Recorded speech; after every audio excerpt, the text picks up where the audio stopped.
사랑하는 성도 여러분, 모여서 예배해야 하는데 계속해서 영상을 통해서 예배하느라 많이 힘드시죠?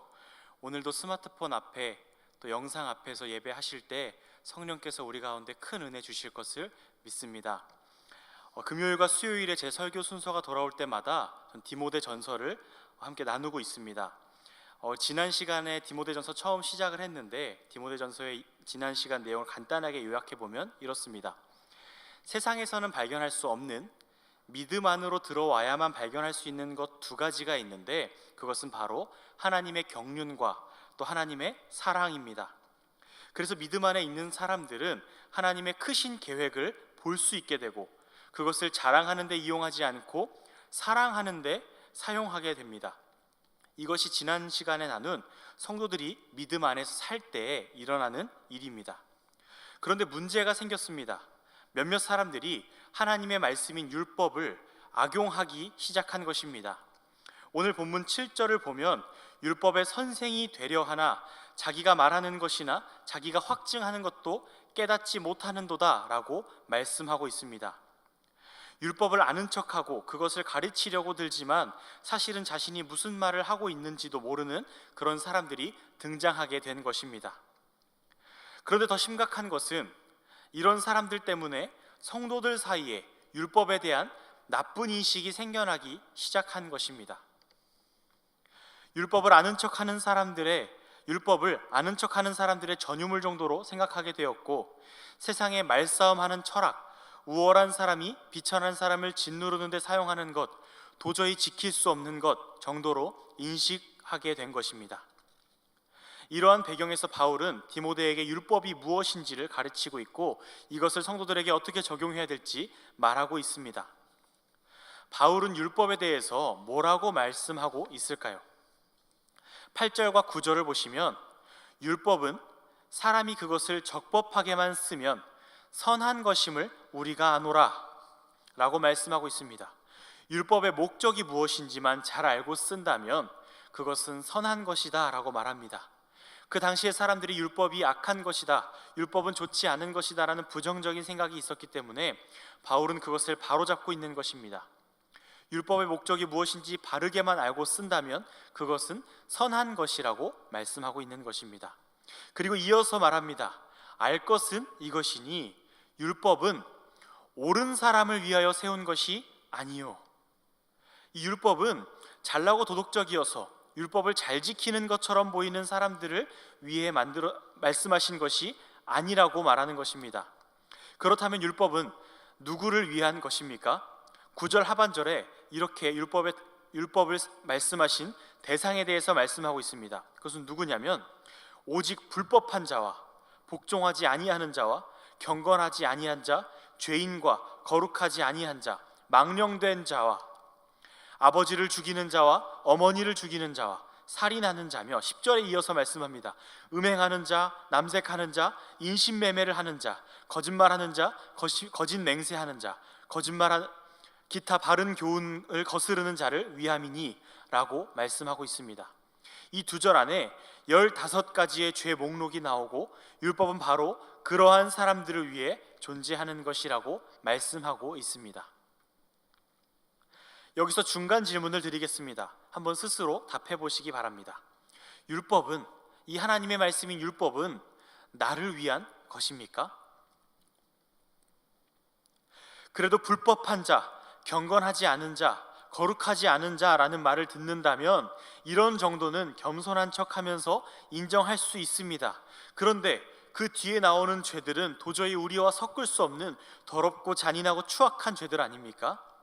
아무리 우리가 죄인이라고 말하지만, 아무리 우리가 죄인이라고 인정하지만 살인, 더 나아가서 부모 살인, 동성연애, 음란, 사기, 이러한 죄들은 성실하게 신앙생활을 하고 있는 우리에게 뒤집어 씌울 수 있는 그런 죄들일까요? 아무리 우리가 죄인이라고 고백하더라도 이러한 끔찍한 죄들은 우리가 쉽게 나의 죄라고 인정하기 어렵습니다. 그리고 실제로 우리는 그러한 죄를 짓지 않은 경우가 훨씬 더 많습니다. 제가 초등부 교사로 섬길 시절이 있었습니다. 그때 초등부를 맡으셨던 전도사님이 기억이 나는데, 그때 전도사님이 한 주는 이런 설교를 하셨습니다. 죄에 대한 설교였습니다. 전도사님이 이렇게 말씀하십니다. 우리 친구들, 죄에는 큰 죄가 있고 작은 죄가 있을까요?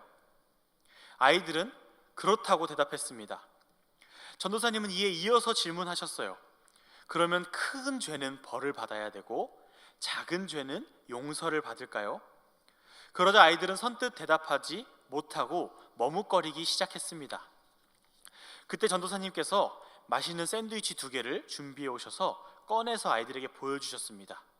그리고 뭔지 알 수 없는 통을 하나 같이 꺼냈는데, 그 통을 이렇게 열자 초등부실 안에는 썩은 냄새가 진동을 하기 시작했습니다.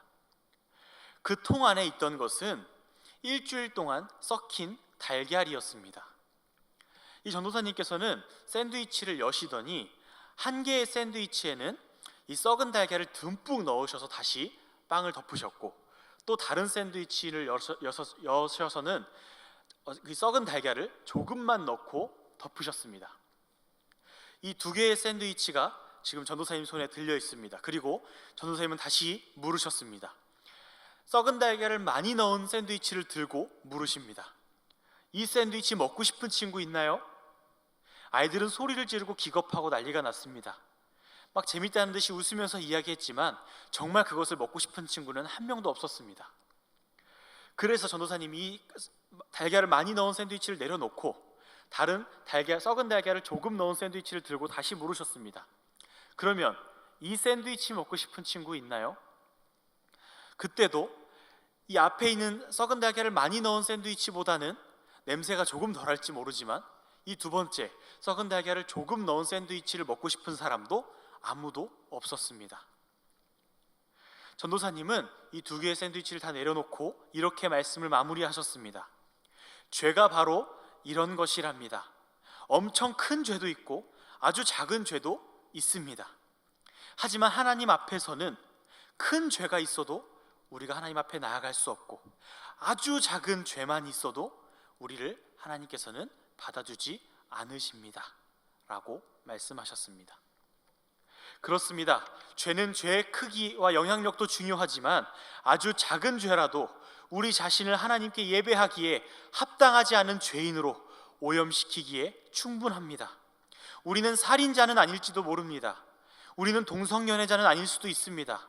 우리는 부모님을 공경했지 절대로 죽인 적은 없습니다. 그런데 우리 자신이 느끼지도 못하는 그 작은 죄, 아주 작은 미움, 아주 작은 질투, 아주 작은 음란, 아주 작은 반항이 우리가 하나님 앞에 서지 못하게 할 만큼 우리를 오염시킵니다. 하나님께서 주신 율법은 하나님의 뜻을 알게 하는, 하나님을 더욱 깊이 알게 하는 그 하나님의 율법의 제일의 목적은 나 자신이 누구보다도 죄인이라는 것을 깨닫게 하는 것입니다. 율법의 목적이 바로 그것인데, 본문이 기록될 당시의 교회에는 그 율법을 가지고 자신의 우월함을 드러내고 율법을 잘 지키는 척하는 것을 자랑거리로 삼는 사람들이 있었다는 것입니다. 우리의 신앙은 어떻습니까? 우리는 신앙 좋고 정직하게 성실하게 살아온 한 사람으로서 누군가를 정죄하고 있을까요? 아니면 하나님의 말씀 앞에 그 누구보다 내가 죄인이라는 사실을 인정하고 우리 죄를 자백하며 겸손하게 살아가고 있을까요? 우리 자신이 죄인이라는 사실을 먼저 인정하고 하나님 앞에 나아가는 우리 모두가 되기를 소원합니다. 교회는 참 이상합니다. 신앙생활을 잘하면 할수록 더 의로워지고 성숙한 사람으로 우뚝 서야 될 것 같은데, 신앙생활을 더 깊게 하면 할수록, 예수님을 더 깊이 만나면 만날수록 자신은 더 죄인이고 연약하다고 고백합니다. 교회는 참 이상합니다. 그런데 이것이, 바로 이런 것이야말로 성경이 말하는 예수님의 제자, 그리스도인, 성도의 참 모습입니다. 참 이상한 이 모습이 바로 교회가 가져야 할 바른 태도인 것입니다. 오늘 본문을 기록한 사도 바울도 그와 같은 고백을 합니다. 15절을 보시면 그리스도 예수께서 죄인을 구원하시려고 세상에 임하셨습니다 라고 말씀하고 있습니다. 누구를 구원하러 예수님께서 이 땅에 오셨냐면 바로 죄인입니다. 바울은 그 복음 앞에서 누구보다 앞장서서 달려가면서 말합니다. 죄인 중에 내가 괴수입니다.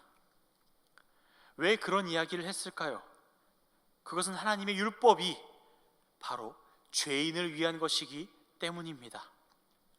바울은 지금 이 시대에 누구보다 칭찬받는 우리의 선조이고 우리 믿음의 선배이고 누구보다 뛰어난 믿음을 가졌다고, 누구보다 큰 영향력을 끼쳤다고 그렇게 칭찬받는 그리스도인이었습니다. 한때 박해자였지만 회심하고 주님께 돌아와서는 한평생 목숨 걸고 복음을 전한 자로 칭찬받고 알려져 있는 사람입니다. 그런데 그런 그가 죄인 중에 괴수라고 자신을 소개하고 고백하고 있는 것입니다. 그것은 율법이 죄인을 위한 것이라는 것을 누구보다 잘 알고 있었기 때문입니다. 요한복음 1장 14절에는 이런 말씀이 있습니다. 말씀이 육신이 되어 우리 가운데 거하심에 우리가 그의 영광을 보니 아버지의 독생자의 영광이요 은혜와 진리가 충만하더라. 그리스도께서 오신 것은 이미 잘하고 있고 이미 우월한 사람, 하나님의 뜻을 다 통달하고 가르치기까지 할 수 있는 사람이 아니라 죄인을 위해서 이 땅에 오신 것입니다. 우리가 죄인이라면 우리는 그 은혜를 입게 될 것입니다. 더 큰 죄인일수록 그 은혜를 더 먼저, 더 많이 입을 것입니다. 바울은 그러한 복음의 능력을 너무나도 잘 알고 있었습니다. 그래서 그는 죽는 날까지 자기 자신과 싸우며 자신을 그리스도 앞에 복종시키고 죄인을 구원하시는 하나님 앞에 자신을 죄인 중에 괴수라고 고백한 것입니다. 사랑하는 성도 여러분, 여러분은 죄인이십니까? 그 누구보다도 괴수 같은 죄인이십니까? 정말 그렇게 고백한다면 율법은 여러분을 위해 베푸신 하나님의 선물일 것입니다. 그리스도께서 이 땅에 오신 것은 바로 죄인을 위한 것입니다. 죄인인 나를 위한 하나님의 법, 죄인인 나를 위한 하나님의 율법, 그리고 더 나아가서 죄인인 나를 위한 그리스도의 놀라운 사랑을 받아서 누리는 우리 모두가 되기를 소원합니다. 그 은혜를 누리려면 내가 우월한 위치에 서서 죄인들을 바라보며 자만하고 자랑하고 나의 우월함을 우쭐하는 것이 아니라 내가 그 하나님의 말씀 앞에서 죄인이고 내가 그 율법, 죄인을 위해 주시는 그 율법이 바로 나를 위한 것이라고 고백하는 것, 그런 사람들에게 하나님의 은혜가 베풀어지고 그 은혜를 누릴 수 있게 될 줄 믿습니다. 그 은혜를 우리 영동중앙교회 모든 성도님들과 제가 받아서 누릴 수 있기를 간절히 소원합니다. 기도하겠습니다. 하나님 아버지, 감사합니다. 우리를 위해서 이 땅에 오시고 아들을 보내셔서 십자가에 못 박혀 죽으실 뿐만 아니라 죽음을 이기고 부활하셔서 그 모든 사망 권세 깨뜨리시고 이제 그를 믿는 자는 구원을 얻게 하심을 감사합니다.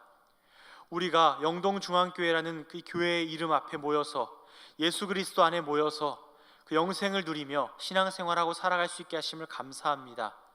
그런데 우리가 이 시간 하나님 앞에 간구할 것은 우리가 그 구원받은 것, 하나님의 말씀을 깨닫는 것을 우리를 우월하게 하는 도구로 사용하지 않게 하여 주시옵소서. 그 말씀 앞에 오히려 겸손하게 낮아지고 죄인을 위해 베푸시는 하나님의 말씀 앞에 내가 죄인이라고 고백하며 나아가게 하시고, 내가 죄인이라고 고백하며 나아갈 때 예수 그리스도의 놀라운 은혜를 경험하는 우리가 될 수 있도록 인도하여 주시옵소서.